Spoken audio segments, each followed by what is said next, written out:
The Summit Award categories were really selected because it's part and parcel of our messaging campaign around the Power of A. We want to talk about the contributions associations make to workforces.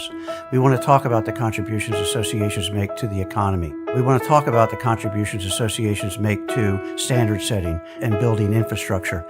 And we want to talk about the great work that associations do when it comes to issues around hurricanes or natural disasters and how they step up to the plate and make an everyday difference.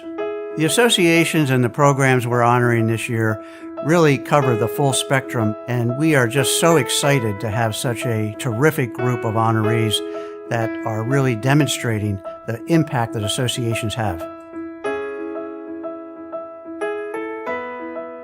Math Motivators is a volunteer math tutoring program that partners actuaries and actuarial students with inner city schools. We started with 13 actuarial students from UConn helping one school in Hartford, and it was wildly successful. I saw early on that the only way we can go national is with the power of an association like the Actuarial Foundation, supported by the Society of Actuaries. The mission of the Actuarial Foundation is math education and financial literacy through the use of actuaries. Math Motivators is a perfect fit. This year we opened up in Seattle, Portland, Maine, Minneapolis, St. Paul, and we're opening up in the spring in New York. And to see these programs expand and to see more and more students doing well in math and having confidence, and that's what this is about. Without the Actuarial Foundation, without the Society of Actuaries, there is no way we'd be in all these cities right now with all the other ones lined up without the power of the association.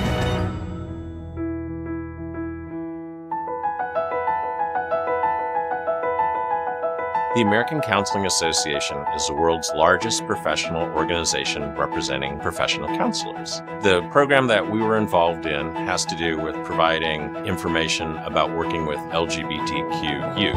ACA and the Human Rights Campaign have been in partnership to create online learning opportunities for counselors to be more effective in working with LGBTQ students. When you look at the amount of bullying, substance abuse, it became really important to us to focus on that. It includes development, affectional orientation, and gender identity issues, using appropriate terminology, and really looking at what they can do to create a nurturing atmosphere and work effectively. We're here to protect the public, and when we can deliver on materials and resources that make our members better at what they do in a more compassionate, respectful way, then we know that we're meeting our mission.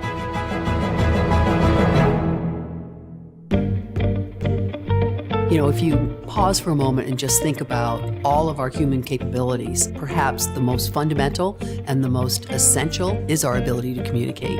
ASHA's members are very interested in the opportunity to volunteer their time, talent, and expertise to help people in other parts of the world have capacity to be able to better prevent, identify, treat, and ameliorate speech-language hearing disorders. In 2013, ASHA partnered with the Pan American Health Organization, PAHO.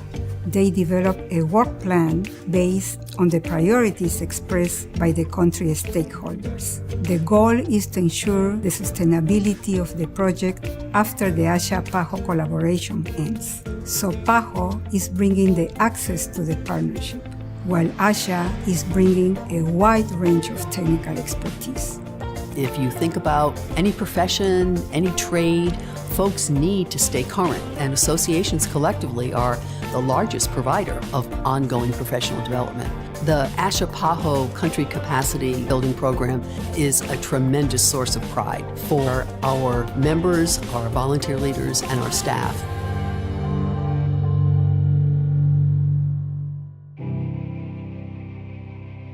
Imagine yourself as a patient with diabetes, and your community is being ravaged by a hurricane. People can't even figure out how to get you water and food, and you are missing your life-saving medications.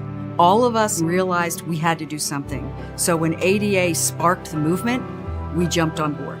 Each organization brought a different skill set. So the fact that there were synergies among the organizations as far as dissemination of information, providing of information, building this infrastructure made it very cohesive. A key resource that the coalition put in place was a hotline where folks from Texas, Florida, and the Caribbean could call to find out where they could access those resources that we were sending. I was very proud of our sister organization of industry and other entities coming together. It was the right thing to do, and we all worked together to get it done. The mission of the Endocrine Society is to ensure that we have improved health worldwide. And that, I think, again, is the power of associations, coming together with a common purpose to achieve a common goal that meets the common good.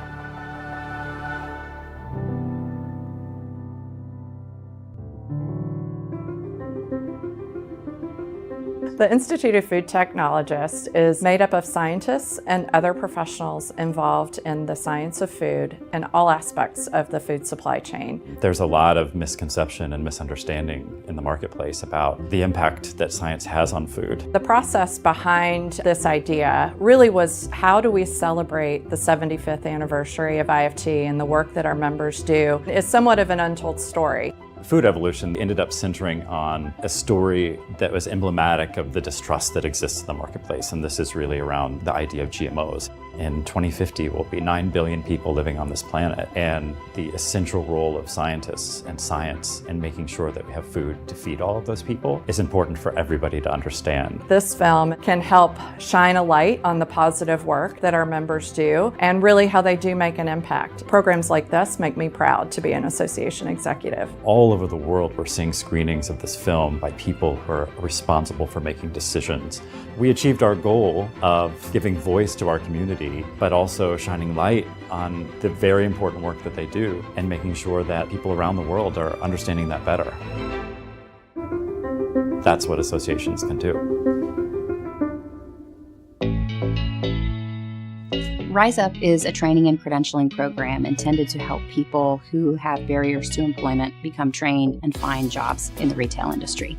I have been incarcerated for 5 years, so I sought this out to be a great opportunity for me. The curriculum provides them a very structured point of reference. They're able to obtain the necessary skill sets that they need. The training changed the way I view my life. I had an understanding of what I wanted a career future-wise. The students that come to our training, they're learning everyday skills of how retail operations work. So we're teaching them everything that will give them that confidence to go out and apply for a job. The program has definitely impacted the way that I view myself. It has allowed me to step out of my comfort zone and do something different. We've had great feedback from learners, from nonprofits, and feedback from retailers saying, look, you're really helping me fill an employment gap where I'm having a hard time hiring. So we see the impact that it has. That's what makes all of the work that's gone into this program really rewarding.